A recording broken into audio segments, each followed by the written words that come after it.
You ready? Yeah. Off camera, you were telling me a story. Tell Yes, me about I had an experience of I tried to guard little children from seeing Big Bird in half, not fully together, and I've seen a few children traumatized on this show, and very unhappy about it. And some visitors come and they just buy it. If they're three, they'll still talk to him while he's on the stick. But when they're 4.5, 5, 6, they we never set out to fool children, make them believe that they were real and alive, but they just did that.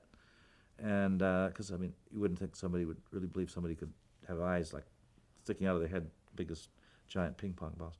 So I was taking Big Bird off at Central Park after we were doing some extra scene shots, and this little boy came around the corner, suddenly saw me getting out of Big Bird. It's made like hoops, so I climbing out, sliding out backwards, and it's lifted off me. And the boy just shrieked and started running away, crying like mad. And so I had Kermit, who was assisting, put it back on me right away, and I ran after the child quite a ways before I could get him to stop. He was really absolute shock and terror. And I said, "Wait, wait, it's big. I'm okay." And he said, "Are you okay, Big Bird? I thought that man was hurting you." And he stopped crying, and I gave him a hug and all that. And I said, "Boy, some kids are just much more sensitive about it." And it was quite an experience. And so I always kind of warn people if you have a 5-year-old and he's rather sensitive, he might not enjoy seeing how. A lot of kids will say, "Where's the real Sesame Street?" They think all of these grown-ups are all trying to pretend and try to reenact Sesame Street. Somebody's just done it just the other day. My nephew said, "Where's the real Kermit the Frog?" I know there's puppets of him, but where's the real one? That's great. Mm. Describe for someone who's never seen behind the scenes of a puppeteer. How would you describe that? The physicality of it, and what talents does a puppeteer need in order to be successful? Well, initially, one of the important things is that you've got to not care that you're not going to get particularly famous yourself, unless you appear every time at the end of your performance with your face. I'm not particularly a household name, which is fine. Big Bird is. It's my way of making a living. Um, it you but it's kind of wonderful because you can be almost anything when you're running a puppet. You can play lady, you can play monsters or whatever you name it. For instance, Oscar and Big Bird are nothing alike, and it's sort of like a wonderful stretch. You're still acting, but you're acting at the end of your arm, and out of sight. And if anyone has ever put on a costume and gone to a party, no one knows who he is. They can often realize how uninhibited they can be and be much zanier than they ever would if somebody was looking at them. But they're not. They're looking at this whatever they're dressed as. And so that puppetry is sort of like that. You can do an awful lot because it's not you. They're looking at the little guy or a dragon or whatever he is. You are now bringing that dragon to life, and that is really a lot of satisfaction in it. And there's a lot of wonderful different kinds of puppet shows. I've never felt that Muppets are the only way to do a puppet show. A lot of people have felt, because it's been so hugely successful, that I've had a few puppeteers say, "Well, Muppets are not the only puppets in the world. There's a lot of other ways of doing puppets." And I say, "Yes, indeed, you are right." And some magnificent marionettes, all different types of puppets. I love rod puppet shows, there's shadow shows. I'm not a huge fan of going to lots of puppet shows because I don't go to the theater much either. Um, I'm not a spectator. I don't watch our own show. I haven't seen the show this year because I've seen it. I was doing it. I saw it from my little picture right here. And I'm not particularly interested in it once I've done it. Does that go back to the reason that you don't like to rehearse much? I guess I don't know. I've always marveled at my lack of curiosity sometimes, and uh, some things. I mean, I'm interested in everything in the world, it seems, but it is a job. It's a way of employment, and I've been canonized by one person. They wrote such an article that I said, "Please don't publish that." Next thing I'd be beatified. I said, they made me very religious about it, and it's not truly a religious experience. It's wonderful, and I'm glad that children like it. But it was a attempt to find a good way to make a living, and I'm not trying to belittle it either. And it's just I've had some of the most wonderful experiences. I've met many first ladies and a few presidents and heads of state, and I've performed in Paris and Berlin and London and Tokyo and Beijing and the steps of the Opera House in Sydney. It's taken me all around, and it's a wonderful experience. And I meet some of the most people I've been huge fans of. I'm like anyone else. You meet some TV or movie star that you've always loved, find out they're an awfully nice person too, and they're being nice to you. It's kind of really fun experience. One of the fun ones was working with Margaret Hamilton, who played the Wicked Witch of the West in Wizard of Oz, and in 1975-ish or so, she came and reprieved the character. First time she'd ever done it again, and maybe it was a little closer to 1980. And she played the Wicked Witch, and she as she was flying over, she dropped her broom, and it landed on Big Bird. And he said, "Wow, neat broom. I think I'll help Mr. Looper and we'll sweep up." And now she, being so wicked, instead of just asking for her broom back, which he would have nicely done, she had to plot and get it back. So it was a cute story.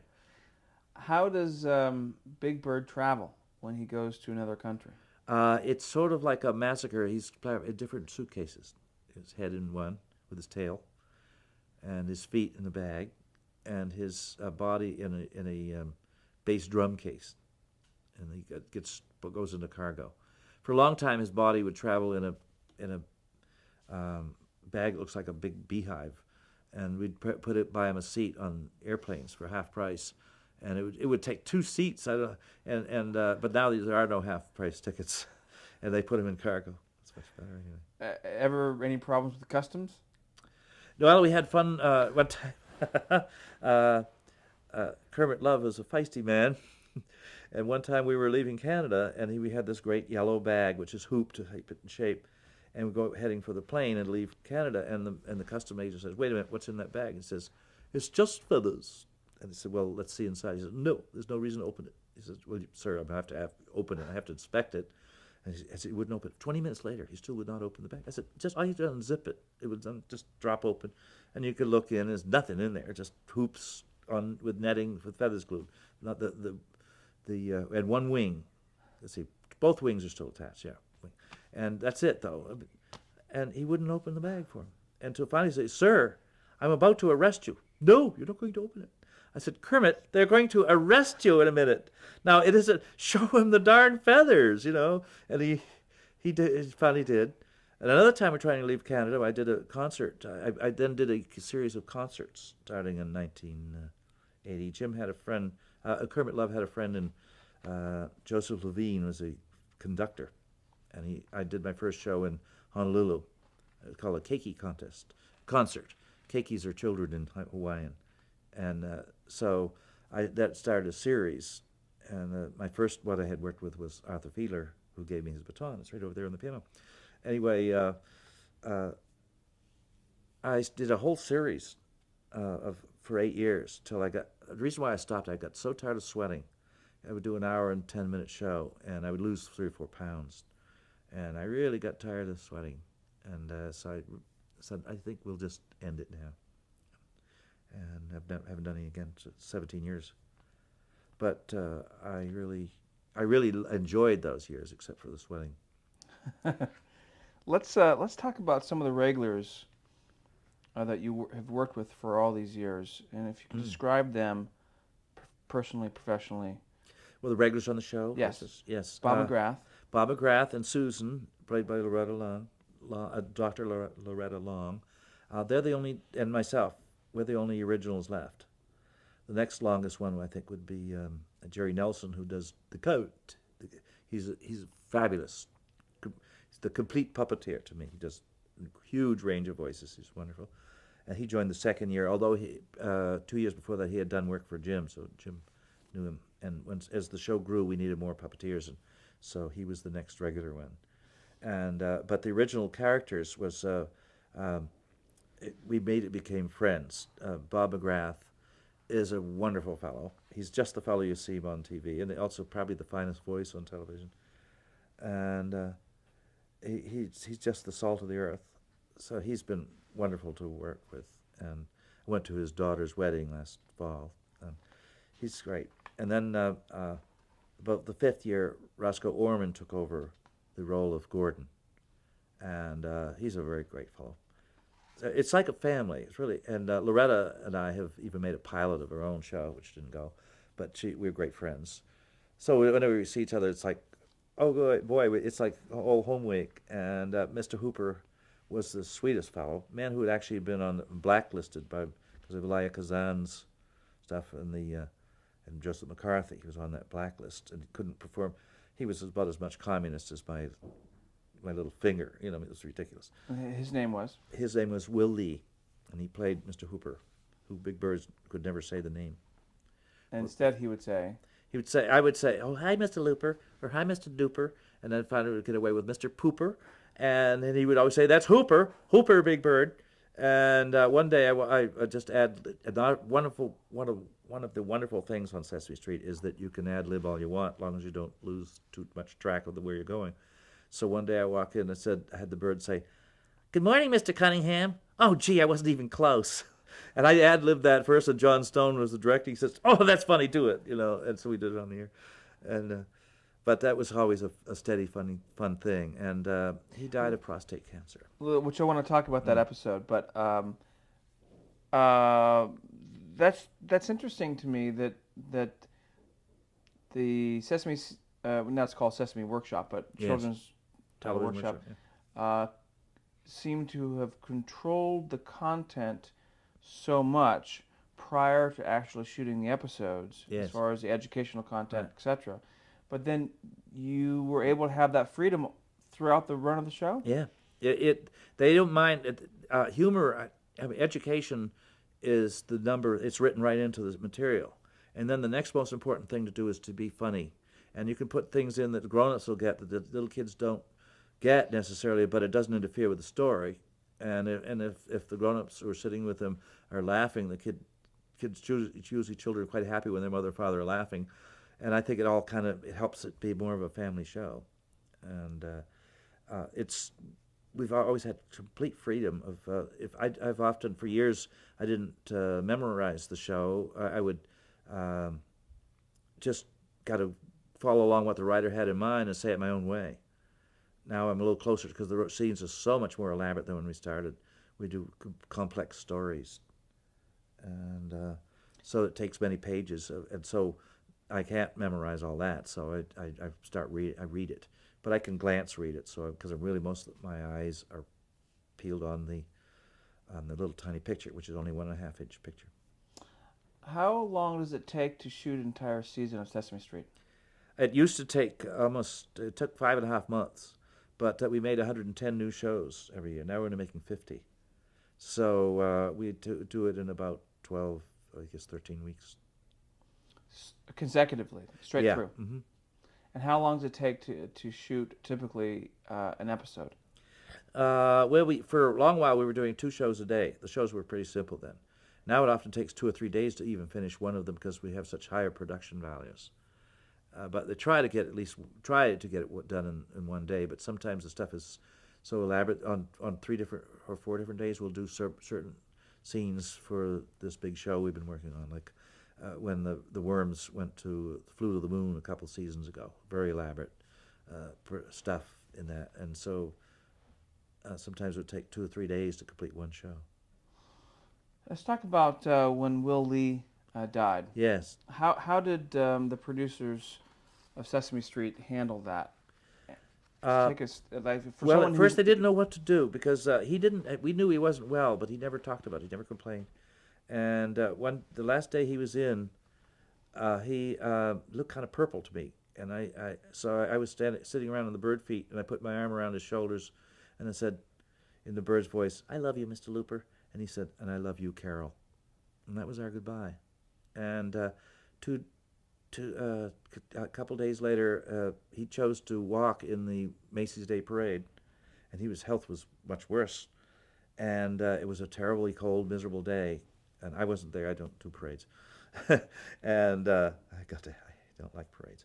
I ought to be in them, and uh, 2 days later he died. So imagine he marched the whole length of hell, and he died only 2 days later, and it was it was such a terrible loss. We were still in the season, didn't know what to do, and they talked about things. Perhaps he should go retire, and he went to Florida, or ideas, or just never mention it because it's a delicate subject with little kids about dying.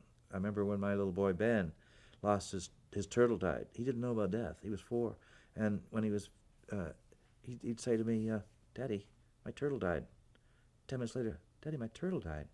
He died. He was, and then he said, "Do people die?" And they do, sadly. And so they came to a great conclusion that they should deal with it. And it was the first children's show that ever really dealt with it. And I thought the script should be in the Smithsonian. Norman Stiles, the head writer, wrote it.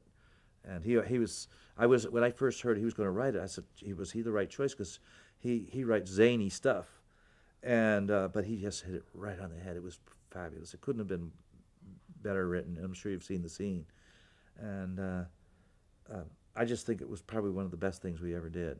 For someone who hasn't seen it, just set it up for us. Well, Big Bird, his aspiration was to be an artist when he grew up.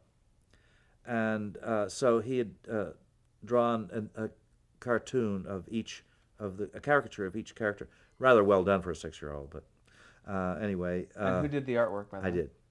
And so in this scene, you rarely ever see, except for the first show of each year, all the actors in the same show, because they take turns, and because they can't afford to have them all in the same show.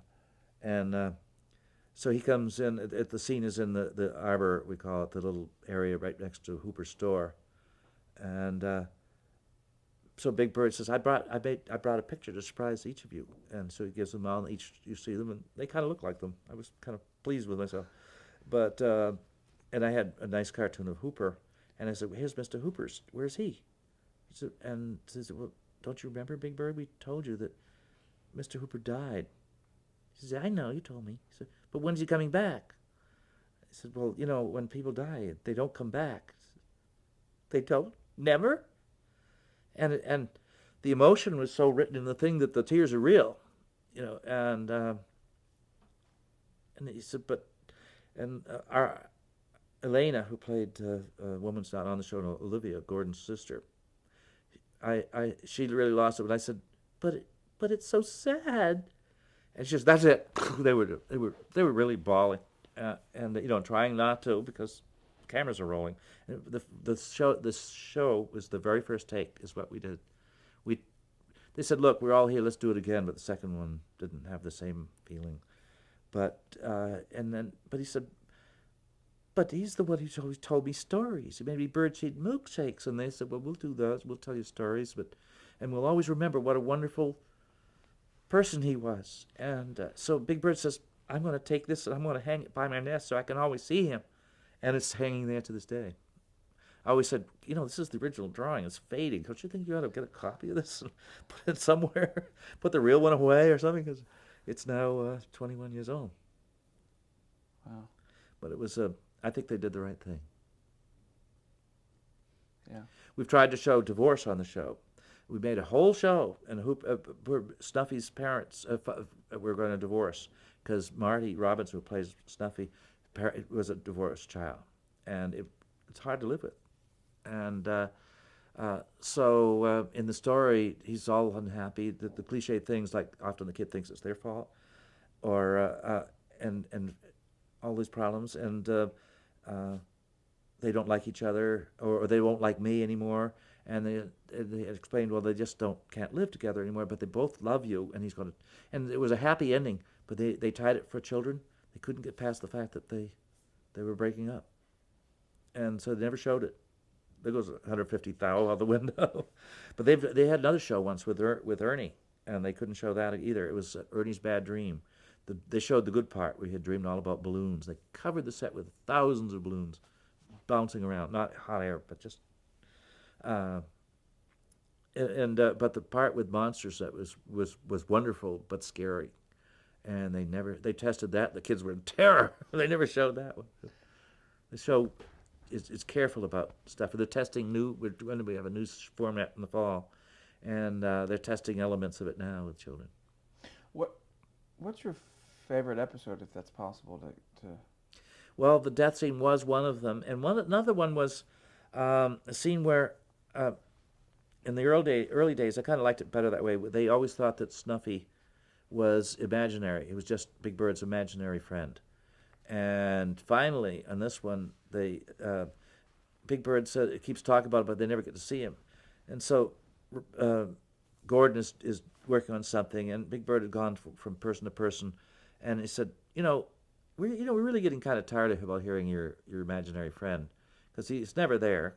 And I've been going to think if you just keep talking about him like that, I'm going to start thinking you're just a silly goose.